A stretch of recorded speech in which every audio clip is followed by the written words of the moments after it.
कठोर वित्तीय अनुशासन लागू करना। अध्यक्ष महोदय, एक कहावत है कि पैसा बचाना ही पैसा कमाना है। रेलवे द्वारा खर्च में किफायत का सख्ती से पालन किया जाएगा और फिजूल खर्ची की बिल्कुल अनुमति नहीं होगी।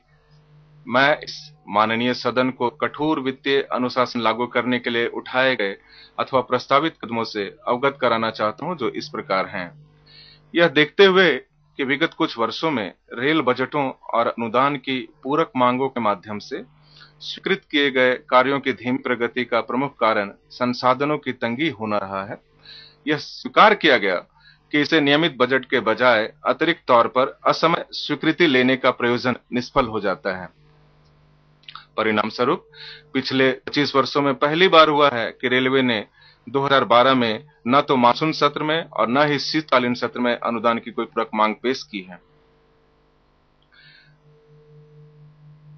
रेलवे वर्ष 2011-12 के दौरान वित्त मंत्रालय से 3000 करोड़ रुपए का विशेष ऋण लेने के लिए विवश हो गई थी।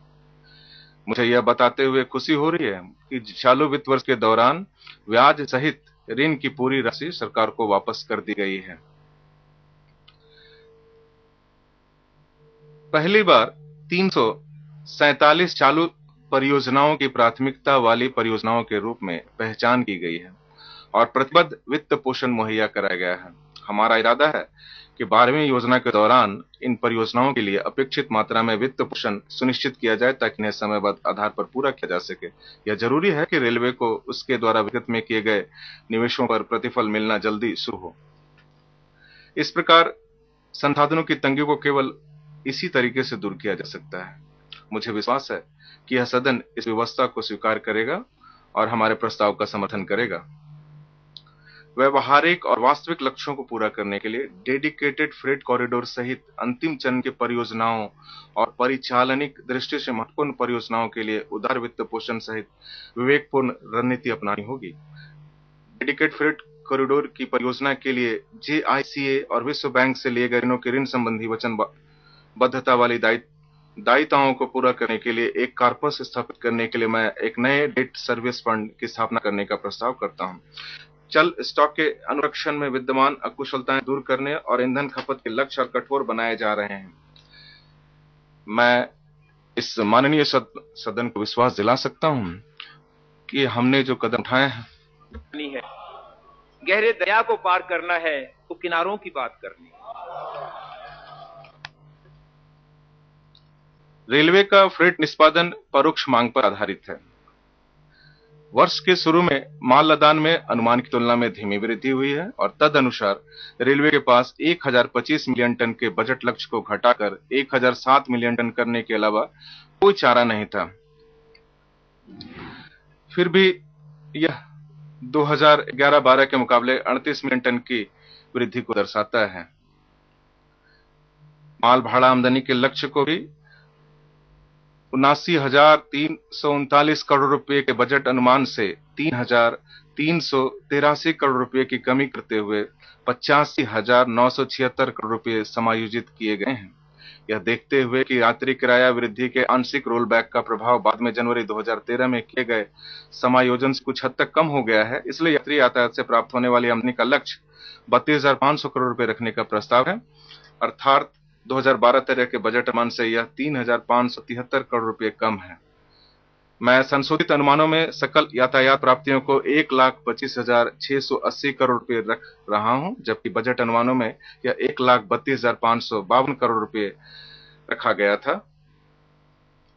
लागत में वृद्धि होने तथा ऊर्जा प्रभारों में संशोधन किए जाने के बावजूद साधारण संचालन व्यय के अंतर्गत प्रावधान संशोधित अनुमान में 84,400 करोड़ के बजट अनुदान के स्तर पर रखा गया है। पेंशन संबंधी लाभों और पेंशन भोगियों की संख्या में वृद्धि होने के कारण पेंशन निधि में विनियोजन को 18,500 करोड़ से बढ़ाकर 20,000 करोड़ रुपए करना आवश्यक होने से शुद्ध राजस्व में 6,484 करोड़ रुपए की कमी होने का अनुमान है। वर्ष के दौरान योजनागत निवेश को भी 60,100 करोड़ रुपए से 52,265 करोड़ रुपए में समायोजित किया गया है। मुझे इस माननीय सदन को सूचित करते हुए खुशी हो रही है कि वर्ष के दौरान कड़े वित्तीय अनुशासन को अपनाने के हमारे निरंतर प्रयासों के परिणाम स्वरूप परिचालनिक अनुपात 88.8% होने का अनुमान है। यह बड़े संतोष की बात है कि 1997-98 से परिचालन अनुपात सदैव 90% से ऊपर ही रहा है। केवल 2005-6 से 2007-8 के 3 वर्ष अपवाद रहे हैं, जो छठे वेतन आयोग की सिफारिशों को लागू करने के ठीक पहले की अवधि थी। मैं इस अवसर पर लाभांश की दर को 5% से कम कर 4% करने के लिए रेल अभिसमय समिति का धन्यवाद देता हूं, जिससे लगभग 715 करोड़ रुपए की राहत मिली है। मैं माननीय वित्त मंत्री को उनके सद्भावना और सहयोग के लिए भी धन्यवाद देता हूं, लेकिन मेरा ऐसा पक्का विश्वास है कि एक दिन रेलवे अपनी अवसंरचनात्मक परियोजनाओं के वित्त पोषण के उपायों को खोज लेगी।